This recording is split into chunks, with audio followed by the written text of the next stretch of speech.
Whether you keep them in your home or love to see them in theirs, these are the creatures that bring us all together. Reptiles. We're going to be delving into the experiences of reptile lovers from around the block and around the world. This is the Reptile Talk Podcast.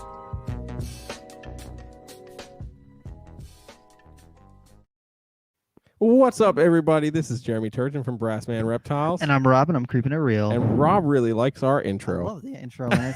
It's such a bop, as the kids would say. It's a bop. As the kids would say. Yeah, hey. Oof. I don't know. I keep hearing people doing that and then going, she, and I'm like, please don't do that. Please, yeah, I don't do understand. I don't understand a large portion of what happens in today's realm of It's the internet living. recycle culture. Yeah. Yes, Yeah. that's exactly it. Yeah. Okay, so if you're here on YouTube, you're getting a double dose of Reptile Talk this week, which is pretty awesome. So yesterday we were just talking with Aussie Boyds, and tonight I'm super pumped This is cool. about this because you guys don't understand. When I was doing YouTube all those years ago, Mhm. and I started to find this person's videos, Mhm.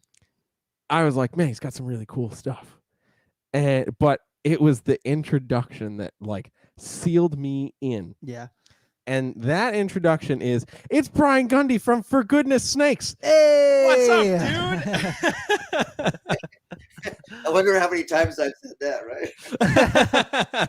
Hey, dude, I still get people who are like, you're Jeremy T from J&D Reptiles, right? And I'm like, yeah, that's me. I got to tell you, I went out herping, road hunting the other night with a friend of mine, and he's kind of new to all this, and we're out, and we found some people that had just found a rattlesnake or something. So we pulled over and we started talking to him, and then immediately, as one of the kids looked at me, they go, "You're Brian Gundy," and That's so awesome. And it's just, I don't know even what to say. It's fun. It's crazy. Yeah. That's so cool. That's man. so awesome, man. It really is. I was telling Rob, this is a little while, maybe like 2 or 3 weeks ago. I was down visiting a friend of mine in my hometown. Yeah. And as we're leaving this restaurant, this guy who's walking into the restaurant like double takes, and he's like, "You're Jeremy from Nerd," and I was like, "I am 100 miles away from Nerd." Like, how do you know that? Yeah. Well, now you know why, right? Yeah, exactly.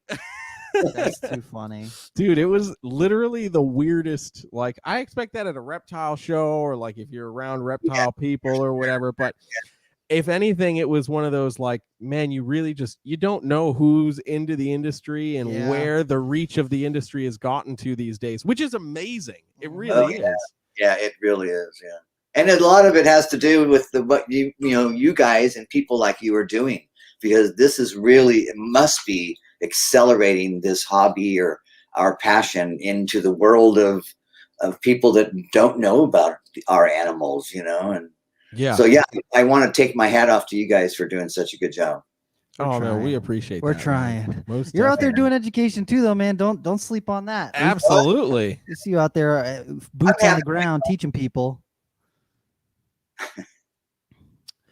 How do you feel about doing the programs out where you're at? How's it been since COVID? Oh, it's starting to pick up big time. I have 1 on Saturday, 2 on Sunday.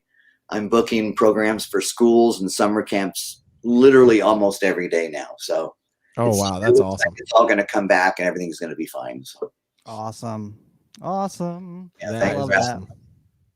That's exciting. Hell yeah, man. Okay, so for the people who might not know you, which I feel like if anybody is actually like got a heartbeat and existing on any sort of social media, especially YouTube, they've got to know who you are. But for those who might not know who you are and how you got like into reptiles and gotten to yourself where you're at now, can you just give the people like that brief synopsis of it all? Brief or not brief, I mean. So you're talking to the gift of gab here. Nothing's brief. No, That's perfectly fine. As a kid, I was into every type of animal you can think of. I had my, just the normal mice, rats, hamsters, and stuff. But I also had a raccoon as a pet, and a possum, and a great horned owl, and a red-tailed hawk, and lots of, I competitively raced pigeons for 25 years. I was a vet tech for 9 years. I worked with an exotic veterinarian, so I've worked with mountain lions and cheetahs and African lions and wolves and chimps, and about 30 years ago, I started the business called Forgoodness Snakes. And at that time, I was breeding and selling colubrids. This is about 30 years ago. And I was getting burnt out. I was producing about 350 colubrids a year back in the Bob, Applegate era, and Lloyd Lemke and all those guys. And I was getting burnt out, and I thought, I was looking at some photographs or some reptile magazine one day, and I saw the first photograph I ever saw of a pied. And I thought, I'm going to take all the money I'm going to get from selling that in my colubrid collection, and then just turn it around and get right back into ball pythons. And that's what I did. There you go. Progressively worked from there. And about 10 years ago, I got laid off my job after working 30 years at the same company. And I was a manufacturing manager, and felt sorry for myself for a couple days, and then started thinking, well, I wonder if I can turn my hobby into a business that will actually pay me enough money to pay my bills.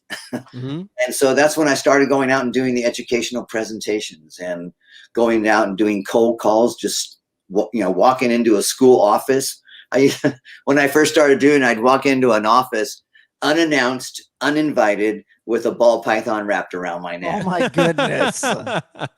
And that's how I started, but that's not how I do it these days. But people that were in the office, real quick, when you're walking into a school office, if you've got friends or foes, it's either they're walking towards you when they figure out, they read the hat, they read the shirt, and they're going to do the math, and either they walk toward me, or they sometimes literally run literally, with chairs hitting the ground and everything, hysterically running out of the office.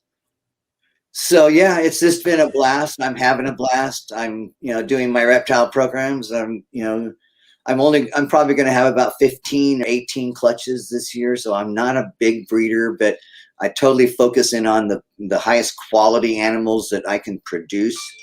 And so that's pretty much it in a nutshell. Wow. Heck yeah, man. I think one of the trademark things that you've had going on with ball pythons has been the Goldblush stuff. Sure. So can I, because I don't even think I really know, but what was the origin of the Goldblush Mojave stuff? Where did that kind of originate? When I first started with ball pythons, one of my first purchases was from Dan and Colette Sutherland. And I was really lucky. I was able to hand pick my first Mojave from them. And I personally think, that because Colette, through the years, and Colette and Dan go way back, and there was a time when Colette was producing some of the finest looking normal ball pythons around, and sometimes their prices were even $300 to $500 for a normal. And so I think personally that I must have picked something up from that purchase. And through the years of breeding that line of Mojaves, I started picking out normals that didn't look like normals, but they were normals. And it never dawned on me that a normal, I don't think at the time, specials were around. I don't think, yellow bellies weren't around, and so you didn't think too much of a normal having a genetic trait, or a normal looking ball python having a genetic trait.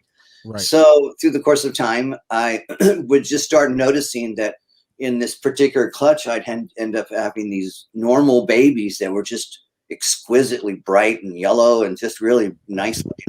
And then they had these yellow dots underneath their nostrils that were pretty obvious, and you wouldn't see that in any other normals. So I started kind of hand picking those normals out, and progressively through the course of time, proved that it was a genetic trait. I was actually, able to reproduce the Goldblush, and then started, infiltrating it in the whole collection, and that's pretty much where it is now. And it's, now I'm got to the point where, I should be producing pieds and clowns, Goldblush pieds and clowns and orange dreams and whatever. I'm just mixing it into everything. It's about ready to explode is what I'm saying.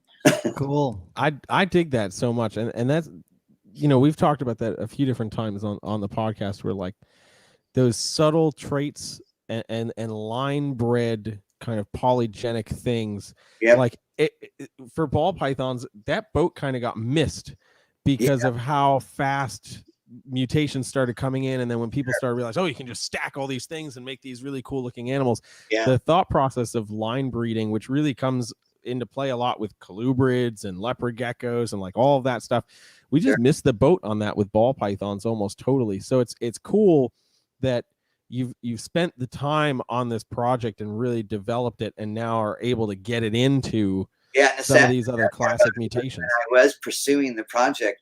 At one time, the animal that I had basically pulled out of, and to hold back and to continue the Goldblush project, then it died. So I had to wait another 2 years to find another Goldblush within my collection and hold it back, grow it up. So now it's just isolate the gene trait. It's things like that. It's been a, But now I'm actually producing babies from Goldblush females, so that's working out great. That's absolutely awesome, man. That's really cool. Yeah, seriously, kudos to you for going through on that, because so many other people would just be like, let me go buy some $20,000 snake and just make more, $20,000 snakes. Yeah. Well, it was here in the collection, and it really is a nice enhancer gene trait, and so for that reason, it wasn't like I had to go out and buy it. So I just started utilizing it and bringing it into the collection, or even more, and just infiltrating it. So that just about everything at this point has gold. Everything that's been in my collection, from the beginning, as far as holdbacks and things like that, it's almost everything has Goldblush in it now. That's freaking awesome. That's pretty cool. That's awesome.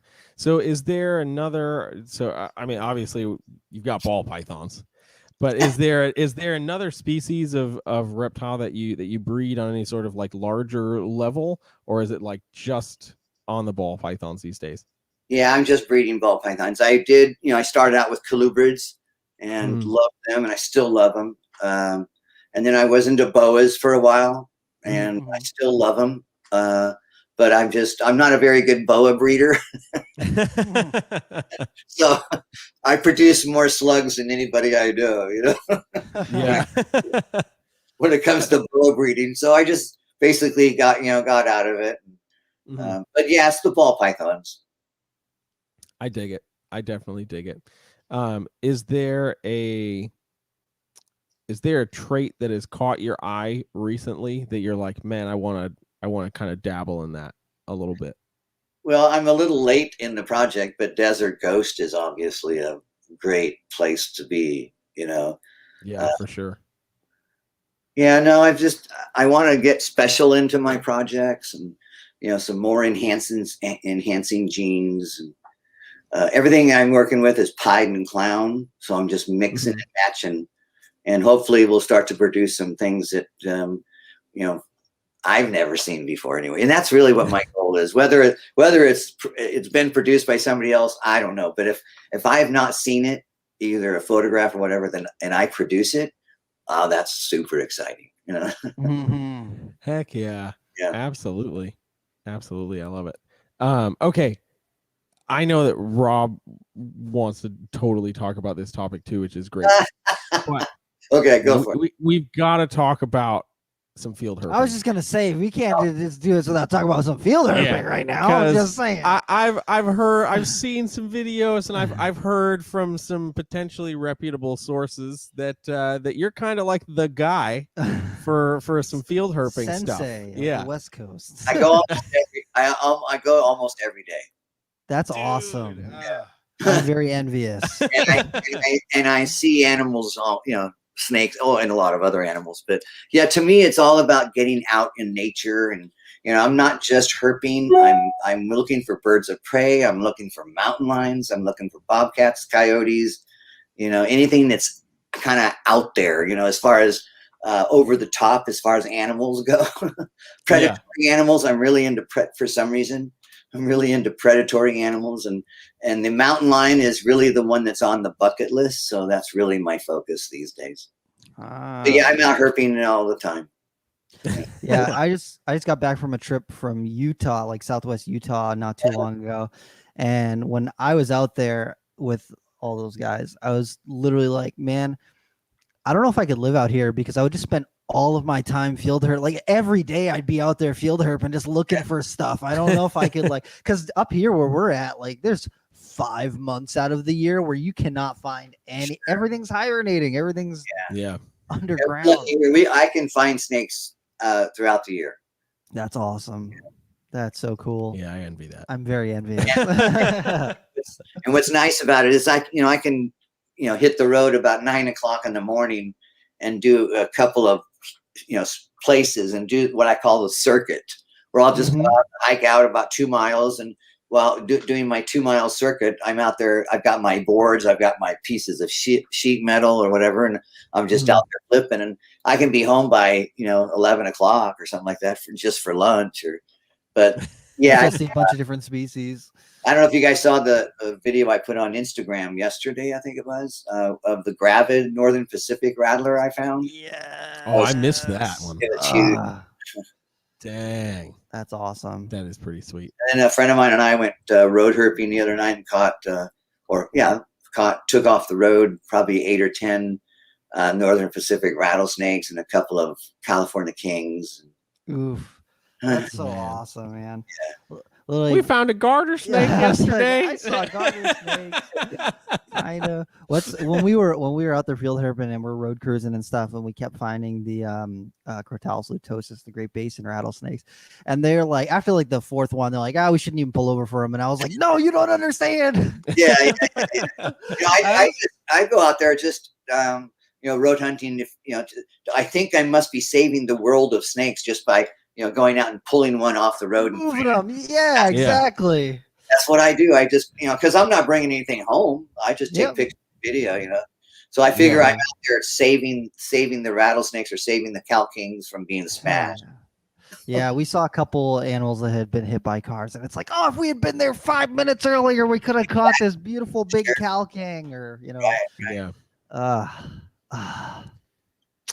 Man, I'm very envious. And it's so funny because that's really, road cruising is a huge part of the herping culture out there. Whereas out here, you can't road cruise anything. You go out at night, you won't see anything unless it's raining. You'll see frogs and maybe salamanders in spring and fall, but that's it. Up here, you cannot road cruise stuff. You have to go into the woods or in edge habitat or stuff like that. And if we have boards and stuff.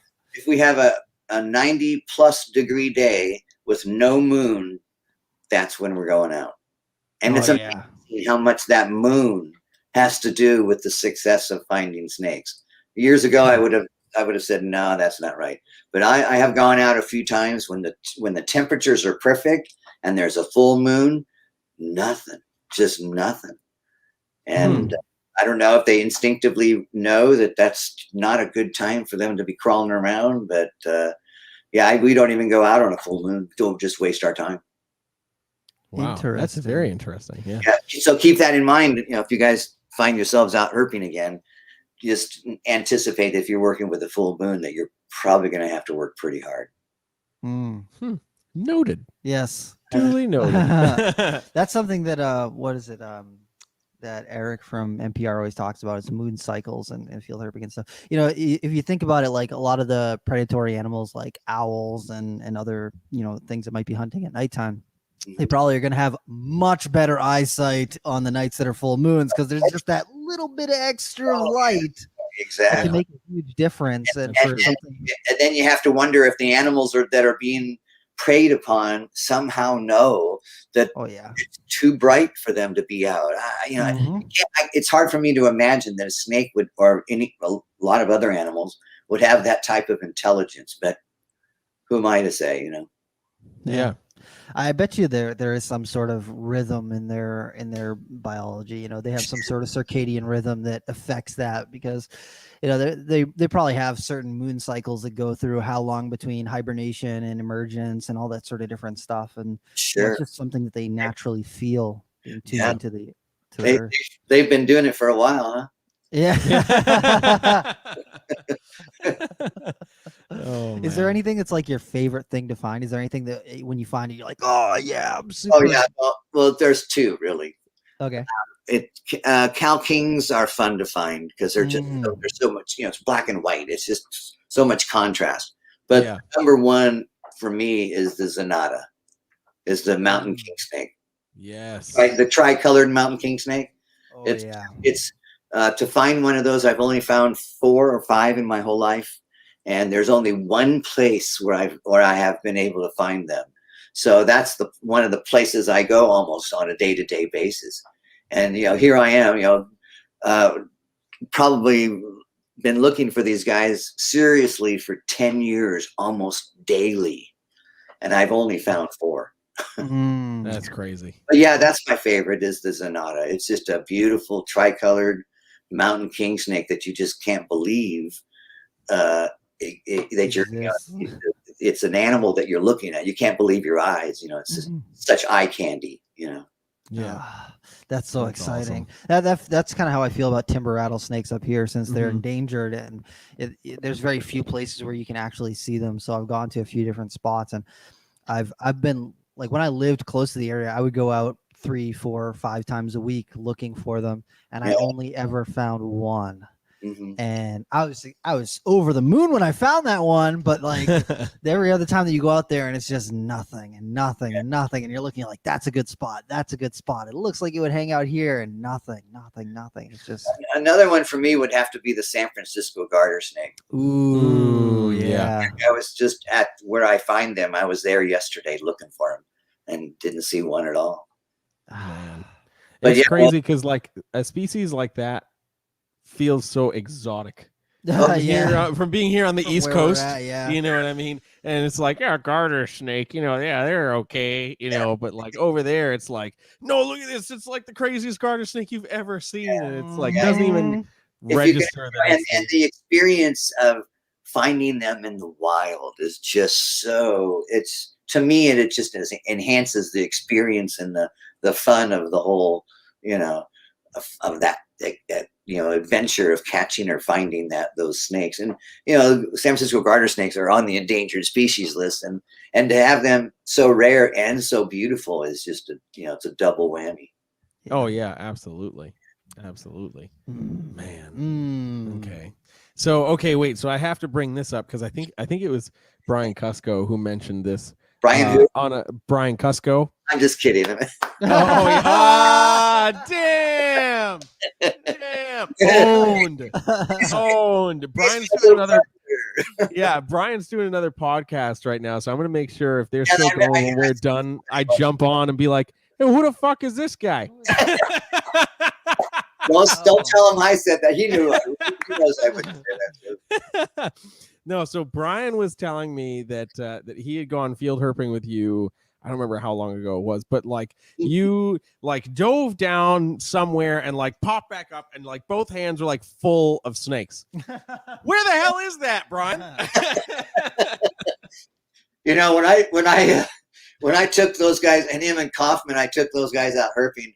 I said, guys, it's probably best that you guys walk behind me, because when I see an animal and where I'm finding the San Francisco garter snakes, I know there are no rattlesnakes, so I don't have to take that the nanosecond to figure it out. Is it a rattler or is it not? And if it's not, right. I'm airborne. So I just suggest that people walk behind me, because if I see something and I'm I'm going for it. I'll sacrifice. I mean, you should see, sometimes I come up with bloody legs, bloody arms, but I got that snake, you know? Yes.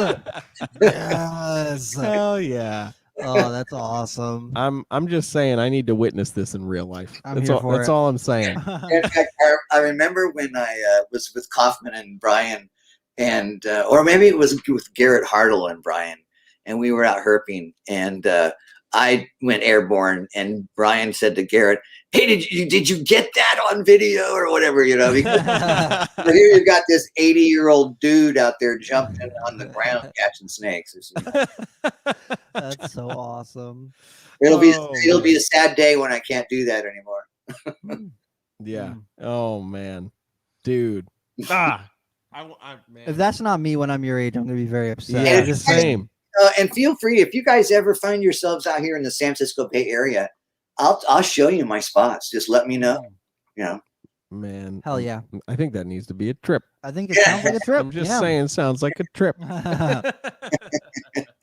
I'm so excited for things to start opening up so I can start traveling again, because after I went to Utah, now I'm like, I gotta go field herping. I gotta go do some things. I gotta go check things out, because like we were in a spot where we could see, you know, Pyromelena and like a bunch of different other stuff. wow. And we're looking around and Gila monsters and all that This sort of was stuff. in Utah. Yeah, like way southwest Utah, like the very southern west corner. I had him there. Yeah. And after finding some of those things, I was like, man, I need to go to some place where I can find Willardi and Melosas. I need to see more rattlesnakes. Cerberus. I need to see them. Yeah, I'm one of those guys that, you know, I see rattlesnakes almost every time I go herping, but I honestly hope I never see another one. Really? Oh no. I love them Because so much. I actually got bit by a rattlesnake about 30 years ago and Oh wow. went into a coma for 3 days and almost died.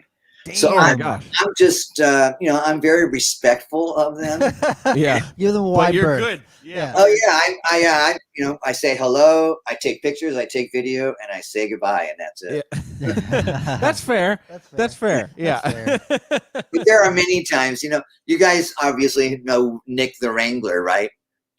Yes. Oh yeah. And Nick, you know, he's out there catching these rattlesnakes in his, you know, field herping, and he's you know, he's catching them in his hands, and he's got them laying in his hands, and I'm thinking, you know, one of these days, something's gonna go wrong, and I hope he's okay. You know, He can just rebrand. He could be Nick the One Hand Wrangler. yeah, There you go. There we go. There you go. rebrand him. Right? I want royalties on that, Nick. I'm just saying. Oh my gosh. So is there a place that that you haven't gotten to field herp yet, either in California or elsewhere, that you're like, man, I need to at some point get out there? No, I would love to get out into the Mojave Desert more, because the cow kings that are the desert phase cow kings are much brighter black and much brighter white. Yeah. And because I used to be a colubrid breeder and I used to do cow kings. That's kind of that would be a fun thing to just catch an amazingly gorgeous black and white cow king in the wild. Yeah.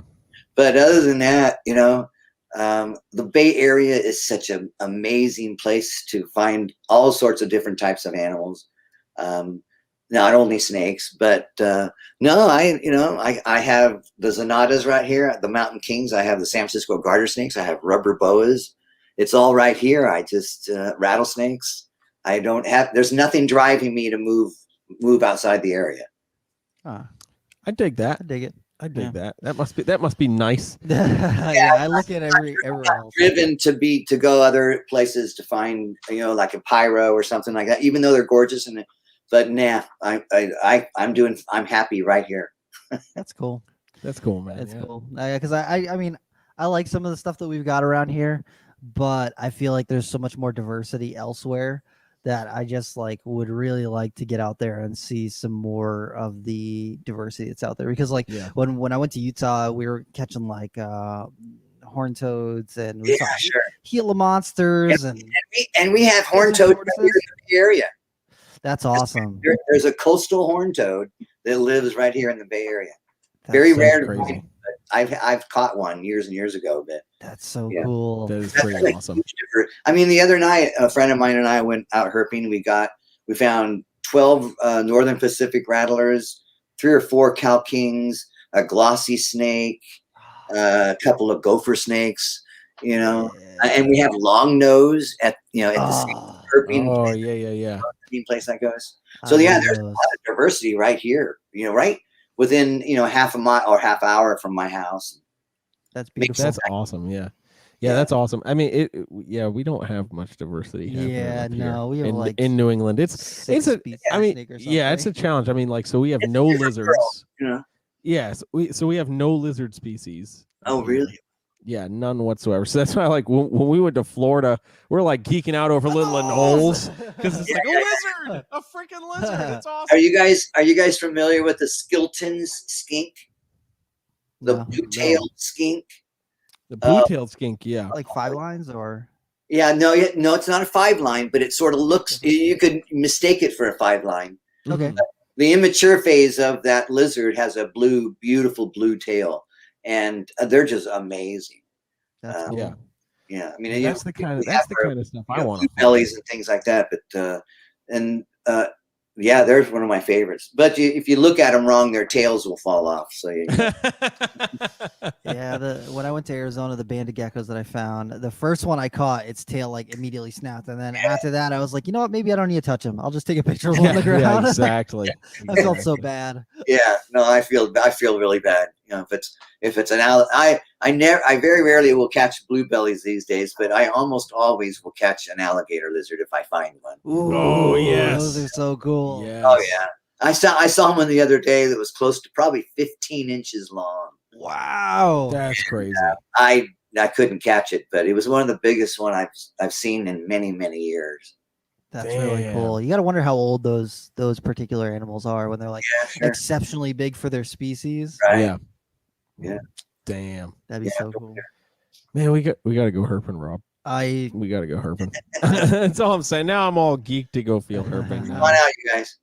Hell yeah. I'll give you the tour.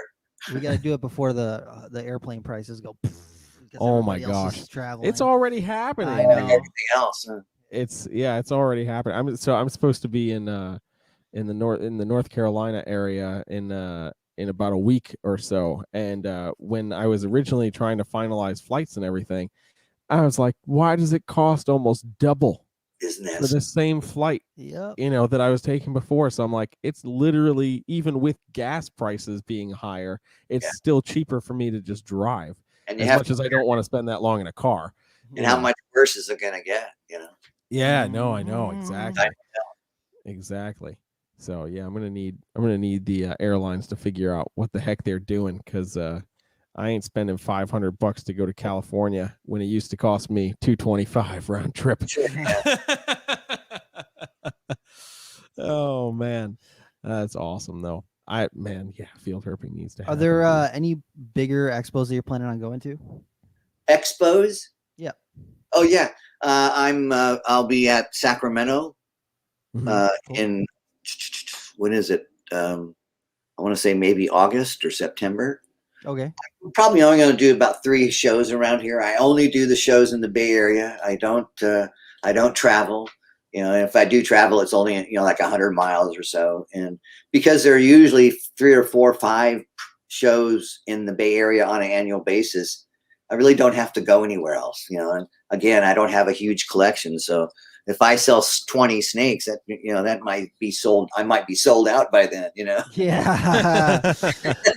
That's one thing that people don't think about if they're if they're not going completely all in on the reptiles thing. They're like, oh, I'm gonna make my collection and do some clutches, and then we're gonna go to all the expos. And it's like, if you sell all your babies before you get to the expo, what are you gonna do for the expo? Yeah, and sometimes I even hold back some of the babies so that I will have animals at the expo, because I love the expos. They're it's just like Christmas to me. Mm-hmm. Because I get to see all my friends and make new friends. And, yeah, it's just a blast. That's awesome.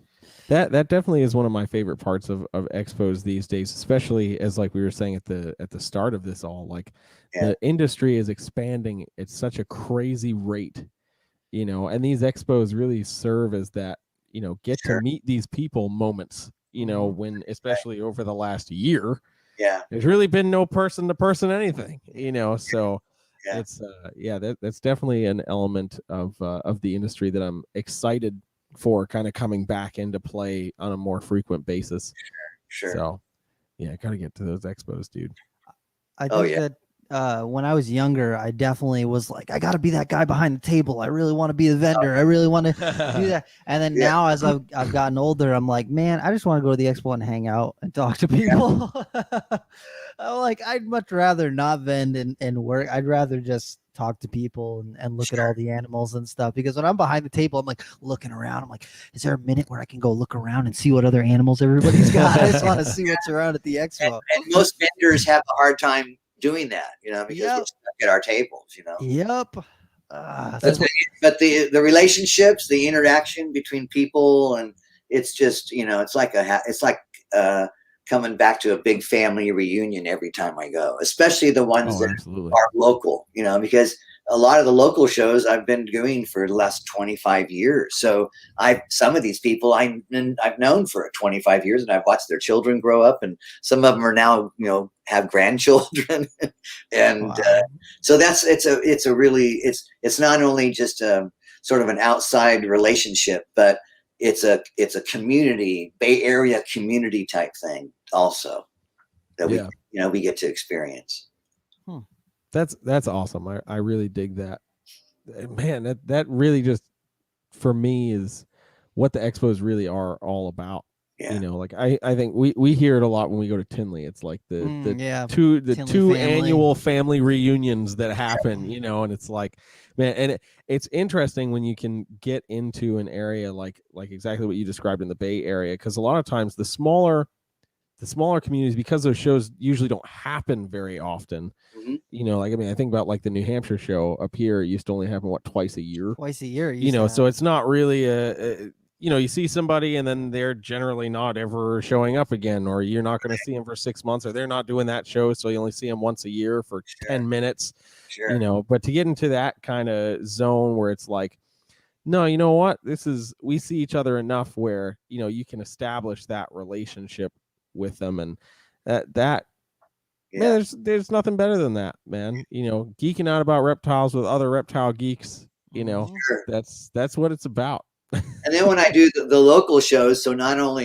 do I have animals on the table for sale, but I have animals crawling all over the place so that people can pick them up and enjoy them, because I'm also promoting the program side of the presentation side of my business. I'm able to do sort of both at the same time. That's awesome too. Is there one education experience that over the years has like really stood out to you the most, like, or was the most impactful for you? Well, this is going to sound kind of strange for some people, maybe. One of the most memorable moments I've ever had was I just finished doing preschool or elementary school or something. And I'm packing up the animals, and the kids are getting ready. You know, the teachers are getting the kids ready to go back to their classroom or something. And this little girl comes up to me, and she puts her arms around my waist or around my legs and gives me the biggest hug in the world. And she goes, "I love you." After doing my educational presentation with the reptiles. And it was just, you know, it was just so genuine. It was, so that's definitely one of my favorite moments. And we did a program for Google. We did their Christmas party at the Fairmont. What? Yeah, at the Fairmont Hotel in San Francisco for 750 people. Oh my gosh! And I videotaped it. It's on YouTube. And it was a 4-hour meet and greet, and it was just a blast. Wow, that's insane, dude. Yeah, and people think that children are really the greatest audiences when it comes to snakes and herps and stuff. Not even close. It's the adults that are they're just crack you up because they're just like they're adult kids, and most of them are scared to death. They've been brainwashed. They're going to get killed and bit and strangled and whatever. And to watch these adults, Google employees, some of them VPs and stuff, they're just, you think they were going to pee their pants, They're like, so quick, use us and figure out if this is dangerous or not. So that was definitely one of the favorites too. That's funny. That's insane. 750 people. I know. I've never done a program. Oh my god. Yeah, that's insane, dude. Yeah, it was great, and it was a meet and greet, so it was just continuous. They had me in a cycle of people. Yeah. Yeah, exactly. And they had a photo area where they, sat down and we draped the albino berm over them, couples and things like that. And they had a professional photographer that was handing out photographs and stuff. And it was a lot of fun. That's really cool. That is awesome. Yeah. Kudos to you, Google. Yeah, man. That's awesome. That first story that you told reminds me of a tour that I had probably a little over a year ago, where it was a little girl who was like really into reptiles in her family. Yeah. And so we go through and we're showing them, some reticulated python, some ball python, some water monitors. And she is like in it. She's like, no, I want to hold everything. And I'm like, the monitors kind of got sharp claws. So and she's like, no, I'll hold them. I see it all the time. And then right at the end of the tour, her mom was like, did you have a good time? And she's like, when I grow up, I'm going to have a whole room full of snakes. And her mom was like, oh, and she's like, wait, no, I'm not going to have a room full of snakes. And her mom was like, you're not going to have a room full of snakes. And she said, no, I'm going to have a house full of snakes. And I was like, oh my God. This girl was like 7 years old. She probably will, right? She's going to. She's going to. Because she was like, oh, I watch Emily from Snake Discovery and I watch Brian and Nerd and all these things. And she's like, I can't wait until I can have my whole house full of snakes. And I was like, yes, you can come back whenever you want. That's excellent. Oh man. It's so cool to see people that are that young that are just like, this is what I want to do. Yeah, I remember being that kid. Yeah.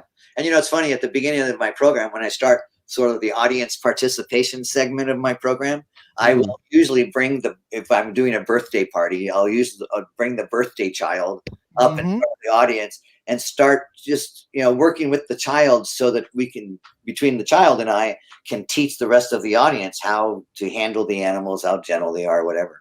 So I start draping snakes. We start out with the, 5 or 6 year old kid with a snake or ball python, holding it with his two hands. And then we go from there and we start draping snakes. So before you know it, this little kid's got 3 snakes, 3 ball pythons wrapped around his shoulders.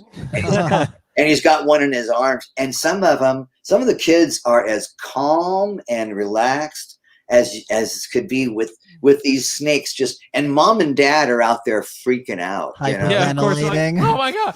But by the end of my programs, the way I've designed the program, by the end of the program, almost every single person is just as calm. They're picking up snakes. They're picking up Burmese python. It's just a blast to see that transformation, and that's the thrill for me.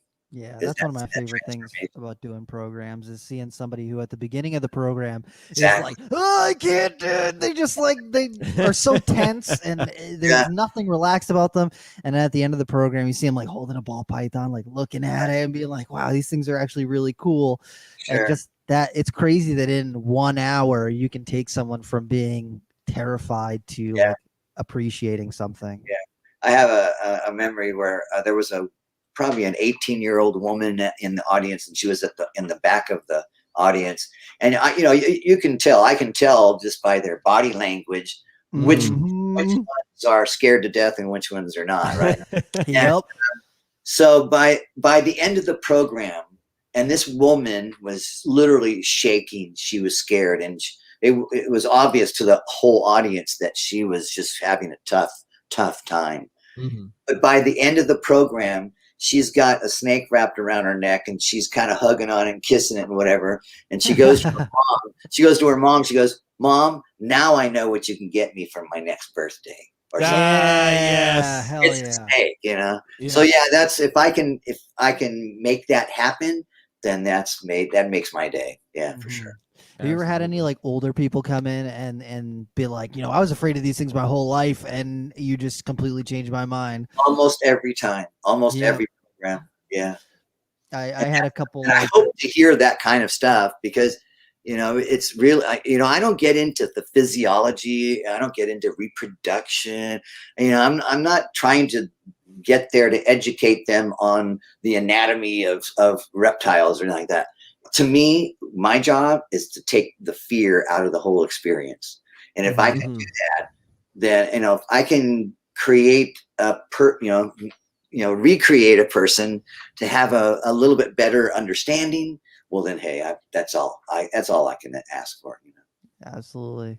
It's so funny because Zoo Creatures, our pet store, is open to the public, so we get like a lot of people that come in there. We used to have like puppies and kittens and birds and all this different stuff, but we kind of shifted more towards reptiles. But even over the last 4 years, I had a lot of people who come in who just like come in to buy their cat or dog food there, and they'll come over to the reptile room and just look around, and you can just see the people who are all tense and their arms are crossed and they're just like, it's gross.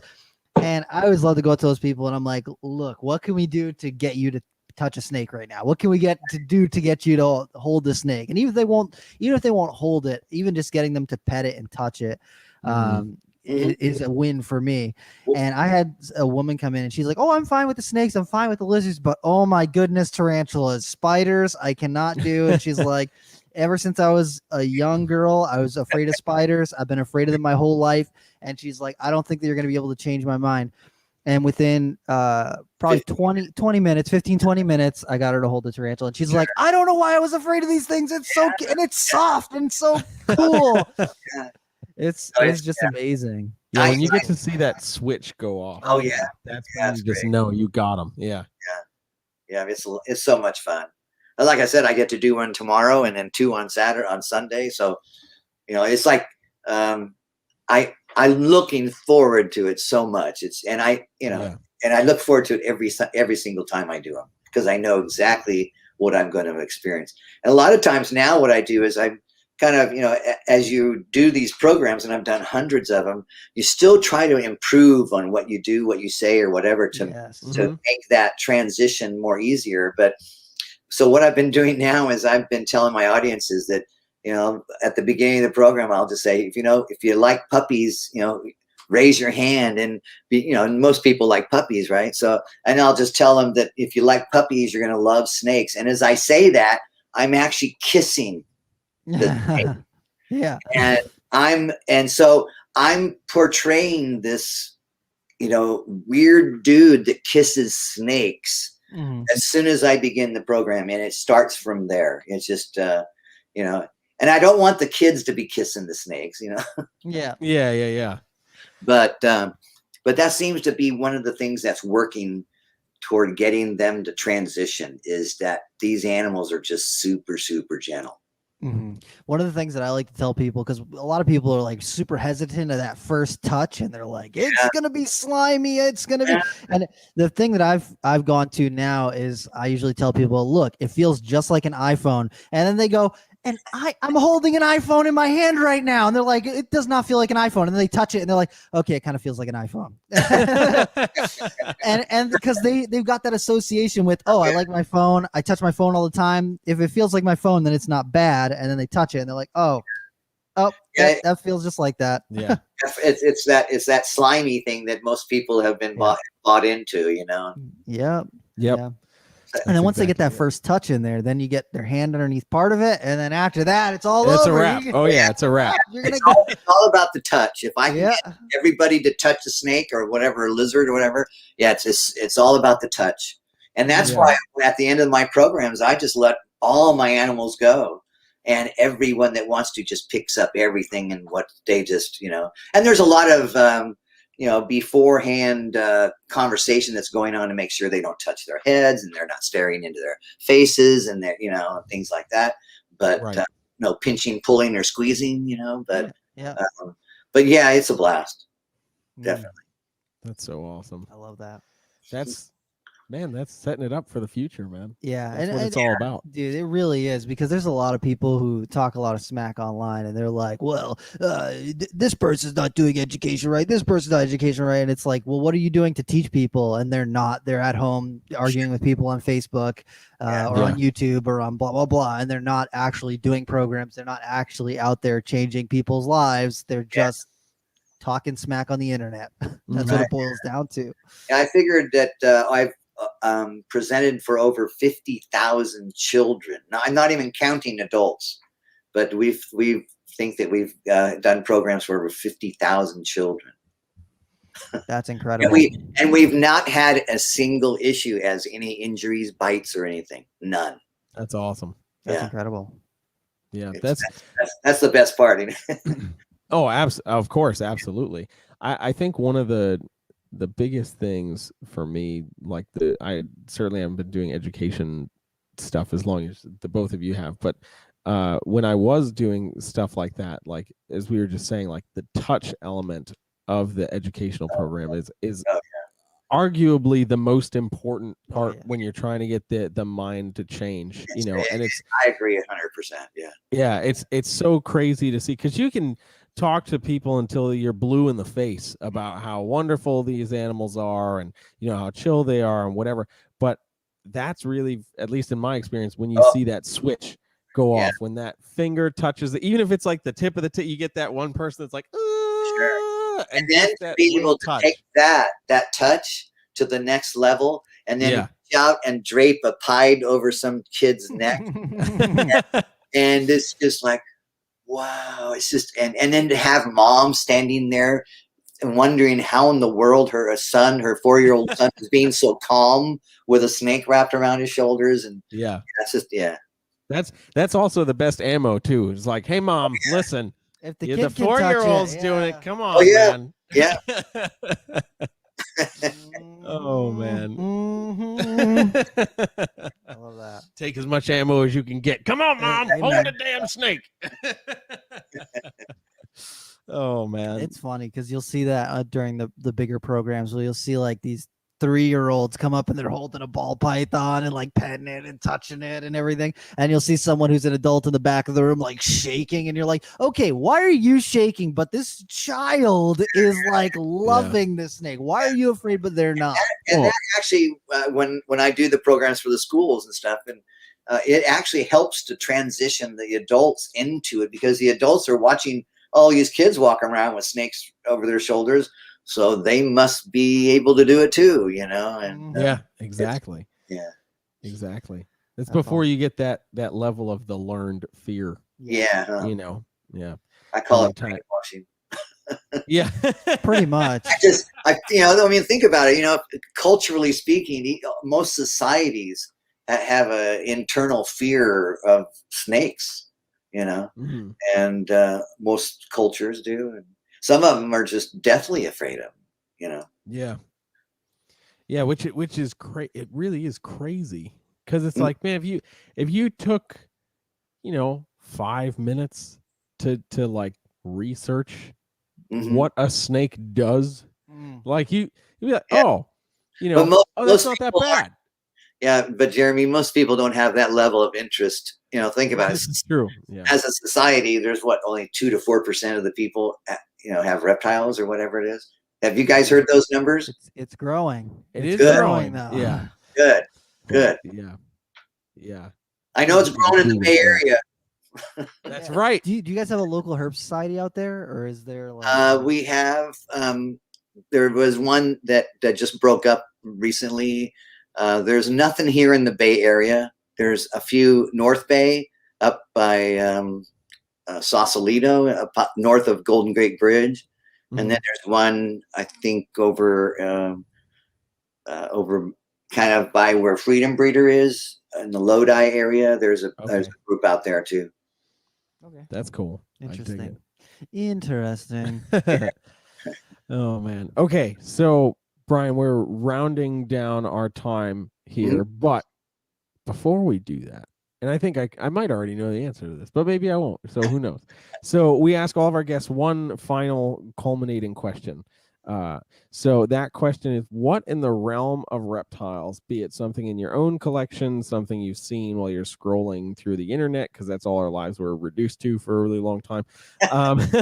What in the realm of reptiles has you excited about reptiles? I would say the Pied Clown Project. Ooh, And yeah. wherever Yes. you can think of taking that, and you just use your imagination of how many different avenues you can take that. But that for me right now is the pinnacle, and that's where I'm moving all of my everything, all of the directions I'm going is toward that project or that combo. Yeah. Cool. And I hope, hopefully, later on through the seasons, we'll end up with 6 or 7 gene combos, but 2 of them being pied and clown. Heck yeah, that would be awesome. That would also be amazing odds. Yeah. Oh man, that's awesome.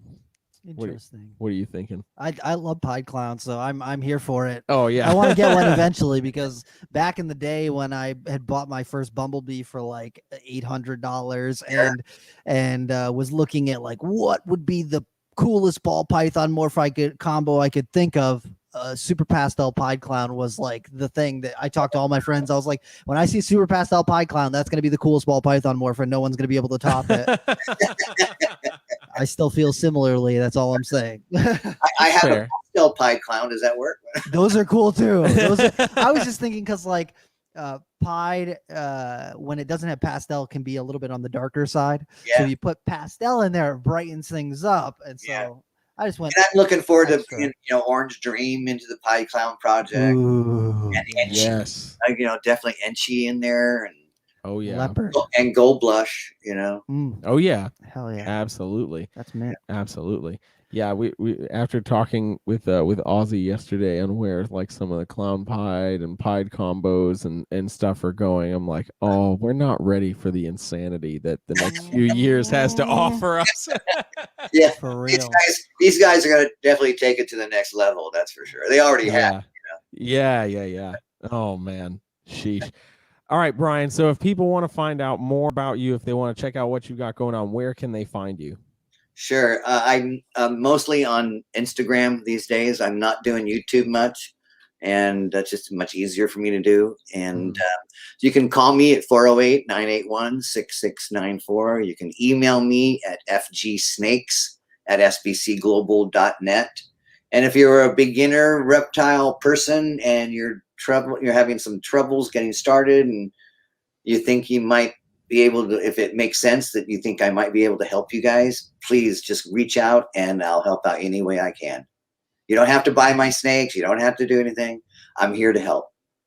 What a guy. Boom. Damn. Awesome. Thank you, man. We seriously appreciate appreciate hanging out with you, man. It's been a blast. We definitely have to have you back at some And again, point. thank you guys for doing what you guys do too. Oh, We we appreciate appreciate it. it, man. Thank you, man. And we're gonna have to, maybe plan a trip Yeah. to the Bay Area for some field herping. Just bring it out. Let's do it. Cool. Hell All right, yeah. Brian. Well, thank you so much, man. We really do appreciate it. Have a great rest of your night. Take care, All man. right, you guys do the same. Take All care. right.